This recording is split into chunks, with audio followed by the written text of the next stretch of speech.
वंचितचा अद्याप महाविकास आघाडीमध्ये समावेश नसल्याचं प्रकाश आंबेडकर यांनी म्हटलेलं आहे। आगामी बैठकीमध्ये वंचितच्या अजेंड्यावर चर्चा करून महाविकास आघाडीतील तिन्ही पक्षांनी जागा वाटपाचा फॉर्म्युला द्यावा असं प्रकाश आंबेडकर म्हणाले। वंचितला महाविकास आघाडीमध्ये सहभागी करून घेण्याचा अधिकार पटोलेंना आहे का असाही सवाल त्यांनी उपस्थित केलाय। वंचितबाबत काँग्रेस नेतृत्वाची भूमिका स्पष्ट नसल्याचंही प्रकाश आंबेडकर म्हणाले। पत्रावर नानांच्या सहीला महत्त्व देत नसल्याचं प्रकाश आंबेडकर म्हणाले। वंचित बहुजन आघाडीचा अद्याप महाविकास आघाडीमध्ये समावेश झालेला नाहीये।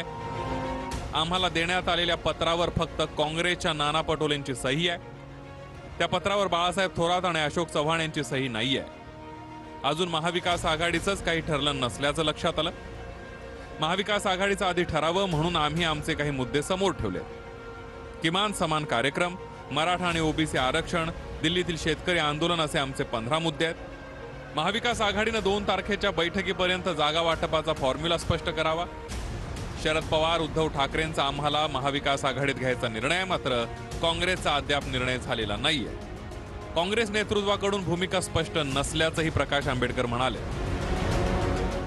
आम्ही अपेक्षा असं धरतोय की 2 तारखेला जी बैठक आहे त्या 2 तारखेच्या बैठकीमध्ये जो अजेंडा आम्ही असताना दिलेला आहे तो आणि त्याच्याच बरोबर हे जे 3 घटक पक्ष आहेत, काँग्रेस, त्याच्यानंतर एनसीपी आणि उद्धव ठाकरे शिवसेना यांचा सीट शेअरिंगचा फॉर्म्युला 2 तारखेपर्यंत तयार होईल असं मी त्या ठिकाणी मानतो।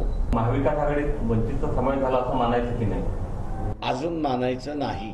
वंचित बहुजन आघाडीला घ्यायचं असेल तर काँग्रेस पक्षाच्या वरच्या नेतृत्वाने म्हणजे AICCने त्याला मान्यता दिली पाहिजे। नाना पटोले फक्त असताना पत्रव्यवहार त्या ठिकाणी करतात, पण आम्हाला असताना सांगण्यात आलं होतं की अशोक चव्हाण आणि बाळासाहेब थोरात हे महत्त्वपूर्ण आहे, ते निर्णय घेतील।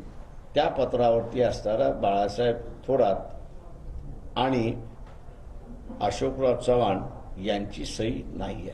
नाना पटोले को किसी को शामिल करने का अधिकार दिया है या नहीं दिया है, इसकी जो स्पष्टता हम कांग्रेस पार्टी से मांगते हैं।